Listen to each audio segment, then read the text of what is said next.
Muy amados hermanos y amigos, les saludamos en el nombre del Señor Jesucristo. Quiero invitarles, como en cada ocasión, a leer una porción de la palabra del Señor. Primera de Pedro, capítulo 4. Vamos a leer desde el versículo 12 hasta el versículo 19. Hay allí un resumen de una gran verdad que quisiéramos tomarla en su conjunto. Amén. Dice en el verso 12: amados, no os sorprendáis del fuego de prueba que os ha sobrevenido, como si alguna cosa extraña os aconteciese, sino gozaos, por cuanto sois participantes de los padecimientos de Cristo, para que también en la revelación de su gloria os gocéis con gran alegría. Si sois vituperados por el nombre de Cristo, sois bienaventurados, porque el glorioso Espíritu de Dios reposa sobre vosotros. Ciertamente de parte de ellos Él es blasfemado, pero por vosotros es glorificado. Así que ninguno de vosotros padezca como homicida, o ladrón, o malhechor, o por entremeterse en lo ajeno. Pero si alguno padece como cristiano, no se avergüence, sino glorifique a Dios por ello. Porque es tiempo de que el juicio comience por la casa de Dios. Y si primero comienza por nosotros, ¿cuál será el fin de aquellos que no obedecen al Evangelio de Dios?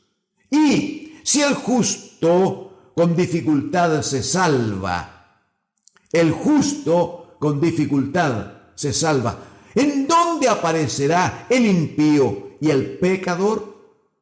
De modo que los que padecen según la voluntad de Dios encomienden sus almas al fiel Creador y hagan el bien. Amén. Amén al Señor.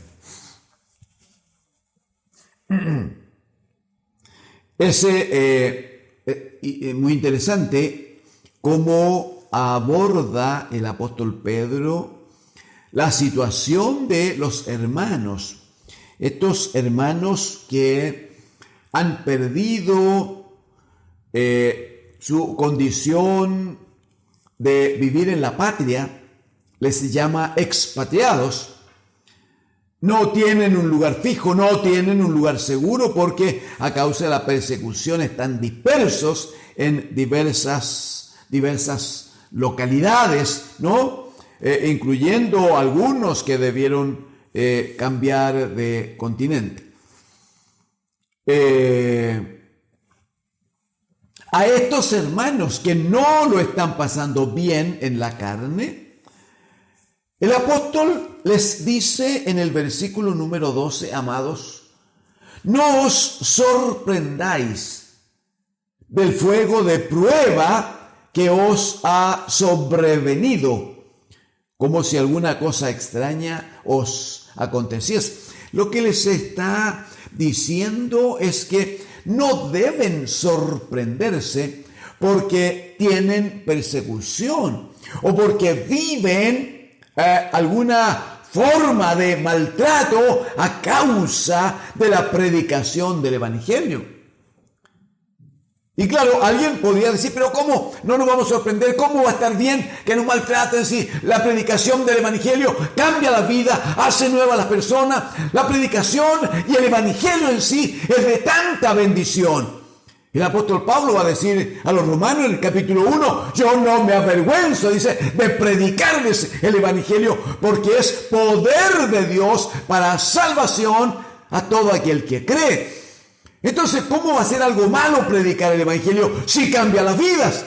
Y si no es algo malo, porque entonces alguien va a sufrir estas pruebas de fuego.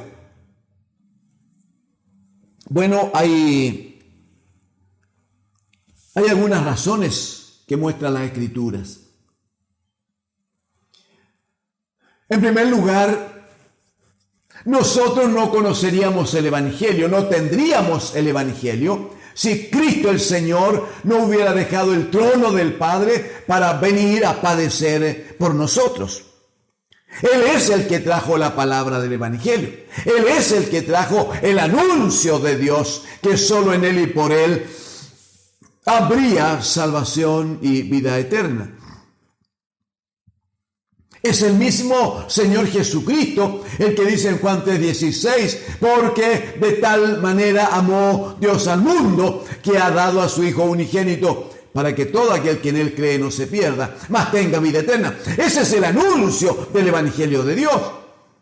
En el mismo Evangelio de Juan, en el 3:14, va a decir, porque así como Moisés levantó la serpiente en el desierto, así es necesario que el Hijo del Hombre sea levantado para que todo aquel que, cree tenga salvación, tenga salud, tenga vida en Él. La palabra del Evangelio es eso, pero es una palabra que trae Cristo el Señor cuando viene a la tierra. ¿Y cuál es el camino que hace Cristo el Señor? Aparte de despojarse de la gloria del Padre y tomar nuestra forma y tomar una figura semejante a la nuestra, luego es, como ustedes saben, al iniciar la predicación del Evangelio, Él es muy maltratado, es ofendido, es humillado, cuando es llevado a juicio para luego ser muerto en la cruz. Ustedes saben todo el maltrato que Él vivió, lo mal que fue tratado, lo ofendido, lo humillado, lo abofeteado, escupido. El dolor que vivió cuando sus barbas fueron tiradas y arrancadas de su rostro. Los golpes, los azotes recibidos. Finalmente colgar de un madero. Finalmente morir allí pendiendo de la cruz.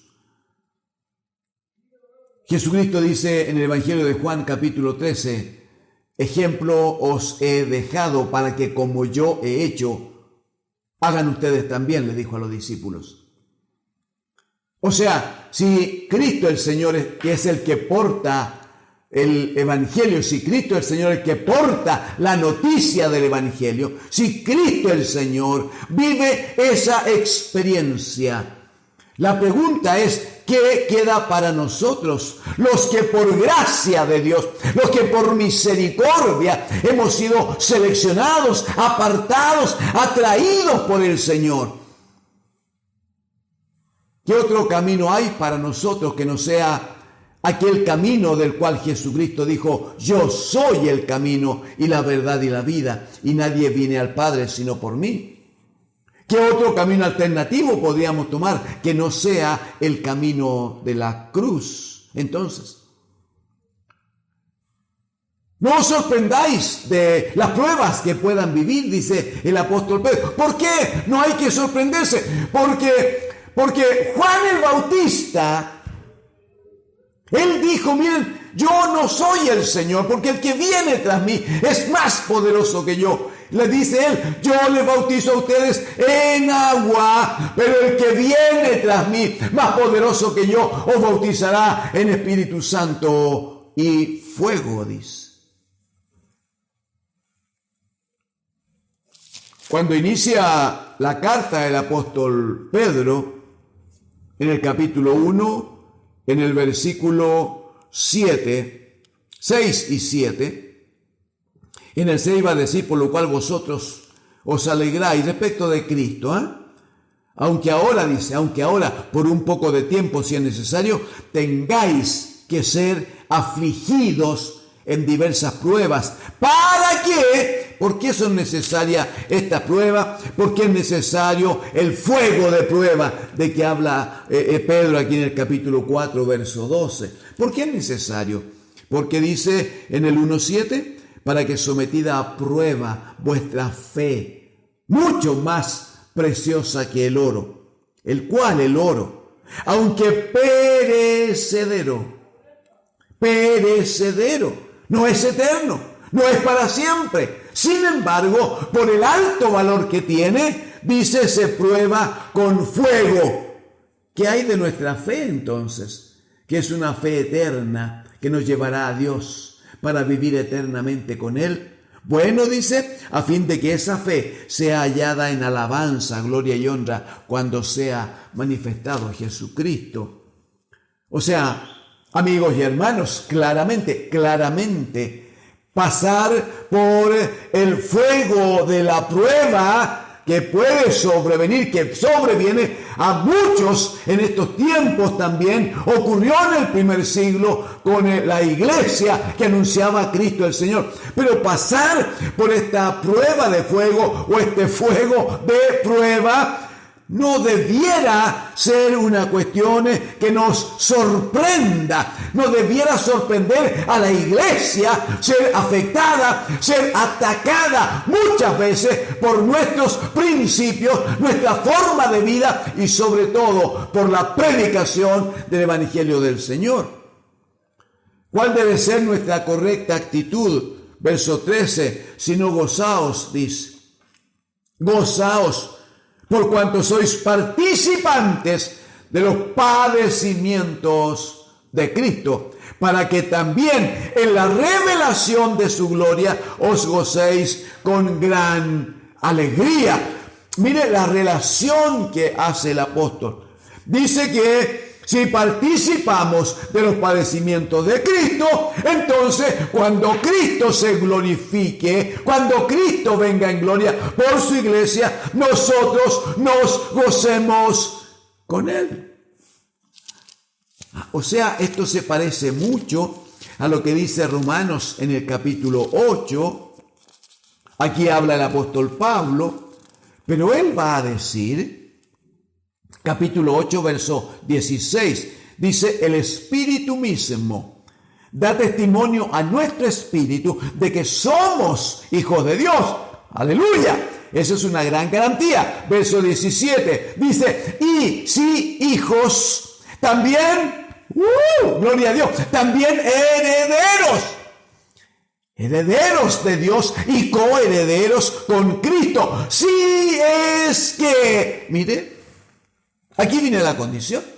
Si es que padecemos juntamente con Él, para que juntamente con Él seamos glorificados. Bendito es el Señor. Y como si a alguien le preocupase todavía, agrega lo siguiente, dice, pues tengo por cierto, dice Pablo, que las aflicciones del tiempo presente no son comparables con la gloria venidera que en nosotros ha de manifestarse. Pero ¿cómo no, hermanos? Si la Escritura dice, primera de Juan capítulo 3, que hay un día precioso, que cuando Cristo se manifieste, cuando Cristo venga a buscarnos, dice que le veremos cara a cara y por lo tanto seremos semejantes a Él. Bendito es el Señor. Mire la gloria que nos espera. Mire cómo dice Pablo a los romanos, si somos hijos, entonces está garantizada la condición de herederos, herederos de Dios el Padre y coherederos con Cristo el Señor. Bendito sea.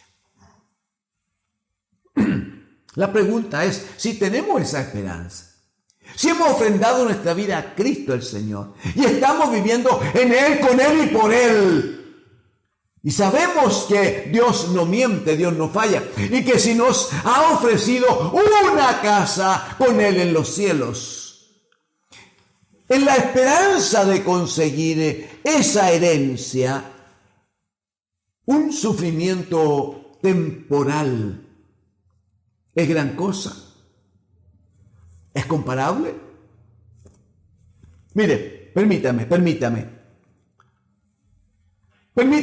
exagerar solo unos segundos. Si usted tiene la esperanza, y yo la tengo por gracia de Dios, si tenemos la esperanza de ir a vivir eternamente, aleluya, con Dios el Padre y Jesucristo, el bendito Hijo, eternamente en la casa, allí que está preparada para nosotros en los cielos. Si vamos a estar eternamente en esa casa que según dice Apocalipsis en los últimos capítulos, Allá no entra el dolor, no entra el llanto, no entra la muerte, no habrá amargura. Aleluya. Allá no hay necesidad de templo, porque todo el lugar es un gran templo. La presencia de Dios es el gran templo allí. Bueno, allá no hay necesidad de sol, dice, porque el rostro del bendito Hijo de Dios dice que alumbra toda la ciudad. Si tenemos la esperanza de una casa como esa y de vivir en ese lugar con nuestro Dios y Padre eternamente y para siempre, permítame exagerar un poquito. Si durante esta vida en que hemos creído en Cristo, toda la vida la pasáramos mal, 70, 80, 90 años, lo pasáramos mal durante estos 90 años. Pregunto, ¿es comparable 90 años de sufrimiento con toda una eternidad de gozo, de paz en la presencia de Dios? ¿Vale la pena o no vale la pena? Y seamos sinceros, nadie ha sufrido toda la vida. Es verdad que a veces tenemos un momento difícil. Los hermanos en el primer siglo a los que le escribe Pedro, es verdad que pasaron varios años siendo perseguidos. No lo pasaron bien, a algunos mataron, a otros crucificaron, a otros descuartizaron. Es verdad, pero el sufrimiento siempre es momentáneo. Siempre es momentáneo. Pablo escribe a los Corintios para hablarles acerca de esta leve tribulación momentánea. De nuevo, porque aunque durase 1 año, 10 años, 20 años, todavía es leve, todavía es poco comparado con la esperanza que tenemos de estar con Él en el reino de los cielos. A esto se refiere la carta del apóstol cuando dice a los hebreos en el capítulo 12 que debemos correr con paciencia la carrera que tenemos por delante. En el verso 2 dice, puestos los ojos en Jesús. ¿Y por qué hay que poner los ojos en Cristo? Primero, porque Él ya venció. Aleluya. Él ya venció. Él ya está sentado a la diestra del Padre. Él ya es el gran ganador. Él es el Señor. Él es, como dirá Pablo a los Corintios en el capítulo 15, verso 20, Él es la primicia de los que resucitan de entre los muertos. Muy bien, si tenemos a Cristo el Señor sentado a la diestra del Padre y nuestros ojos están puestos en Él, los ojos del alma más que los ojos físicos, si nuestra mirada está puesta en Cristo, significa uno, que tenemos la garantía que como Él venció, nosotros en Él también venceremos. Segundo, que si está Él sentado a la diestra del Padre, se cumple en nosotros la palabra de Efesios, capítulo 2, cuando dice que el Señor que teniendo tanta misericordia, dice que no solo nos resucitó, sino que con Cristo nos ha sentado en los lugares celestiales. Aleluya. Pero también, si ponemos nuestra mirada en Cristo, vamos a recordar permanentemente que para alcanzar el lugar aquel de privilegio, Él tuvo que pasar por la cruz, sufrir el sacrificio, el oprobio, el menosprecio, sufrir la muerte, amigos y hermanos, sufrir la muerte. Y luego, entonces, Él alcanzó, como dice en el versículo 2 de Hebreos 12, puesto los ojos en Jesús, el autor y consumador de la fe, dice, el cual, y allí lo explica en forma hermosa, el cual dice, por el gozo puesto delante de Él, su gozo era volver al Padre, su gozo era volver al seno del Padre, como explica Juan. Nuestro gozo es estar con Dios nuestro Padre, es estar en Cristo y con Cristo eternamente y para siempre. Dice el cual, por el gozo puesto delante de Él, sufrió la cruz, menospreció lo oprobio y luego se sentó a la diestra de Dios el Padre.